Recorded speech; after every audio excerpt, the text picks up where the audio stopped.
بسم الله الرحمن الرحيم، والصلاة والسلام على نبينا الكريم وعلى آله وصحبه الطيبين.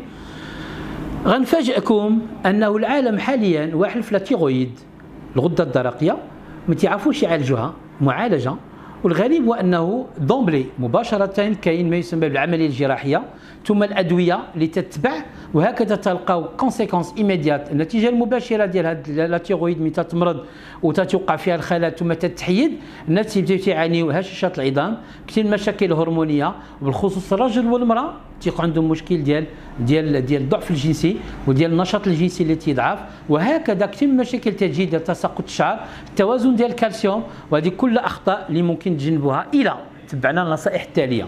مؤخرا جات سيده دكتوره عندها دكتوراه، هي في باريس، مغربيه، دكتوره عندها في السوسيولوجي، وملي تبعت البرامج ديالنا سوغ انترنت وتبعات وشافت الطريقه ديال العلاج، من بعد 3 شهور اظن مشات عند طبيبه قالت لها التحاليل ديال التيرويد تيبراو بالطبيعي بدون معقدات ولا تعقيدات. وهكذا اولادنا واخوتنا على صعيد اوروبا تثيروا الانتباه لهاد الاوروبيين الاطباء وثم لي زوبيتو اللي تيشرفوا على هذا النوع من الامراض انه العلاج في هذا المغرب موجود، والعلاج الطبيعي سيد، وهكذا العلاج بدون اذى ولا مشاكل. اذا الطريقه الامثل هي كالتالي: عندنا متوسط ديال 6 شهور اللي تمكننا ننجحوا فيه في اشياء اساسيه. ما هي؟ هو انه تناخذوا زيت الزيتون على الريق. علاش تنضمنوا ان بون فاسكولاريزاسيون ديال لا بون اوكسيجيناسيون، الدم تبدا تيجري بطريقه صحيه، تيكون بيان اوكسيجيني، تيكون الاكسجين فيه جميل جدا، والقنوات تنحلوها من اللصق والعيا، لي كابيلير تتولي فيهم التبادل ديال الاكسجين، وهكذا تنحسوا الجسم تيتقود، الى بيان يريسبير بيان، وهكذا تيمكن له يتبادل التغذيه الصحيه ويلوح اللصق ديالو، والجسم تبدا تينقي. وهذا من الاعضاء اللي تتهمنا حنا بزاف هنايا هما الغدد، بالخصوص الغده الدرقيه.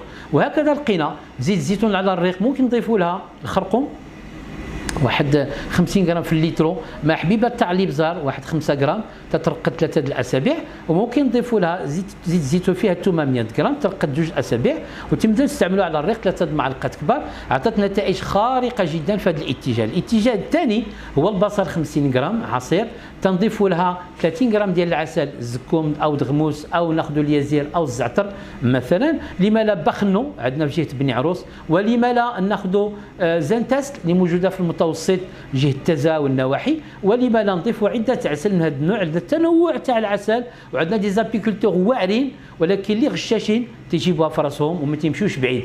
فهاد لي زابيكولتور اللي متميزين تنشكرهم شكر جزيل، لانه تيوجدوا لنا الماده الجيده، ولقينا على انه 30 غرام ديال هذا العسل من هذه الانواع مع 50 غرام ديال عصير البصل تيترقد نص ساعه. الوجبه الاولى مع 6 الصباح، الوجبه الثانيه مع 9، الثالثه مع 12 النهار، والوجبه الرابعه مع 3:30، مع 5:30، مع 7 ومع 9:30 الليل. وديما تنبعدوا هذه الشوربه ساعه قبل الاكل ساعه من بعد الاكل، وتنخليوها تستعمل بطريقه الجيده ومن نباتي 100%.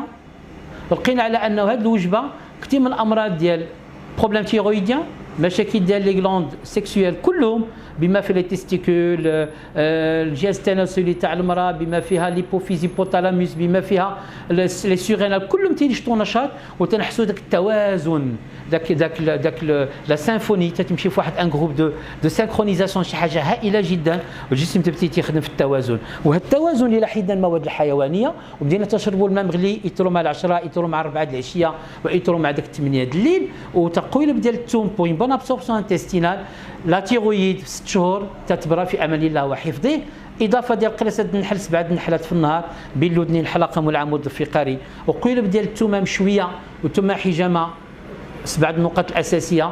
النقطه ديال السكت، ثم 2 ديال القلب، وعندنا عاد جوج اليمين وجوج اليسار في اللوحتين، وجوج لتحت بالنسبه لاخر العمود الفقري. هذو نقاط اساسيه مره في الشهر تيداروا، يكون حجام واعر متميز، واخا تعطيو 300 درهم رخيصه، لان الحجامات تكون متميزه تربحوا 20% حتى 40% تاع المرض. اذا بعد 6 شهور باي باي لو بروبليم تيرويديان.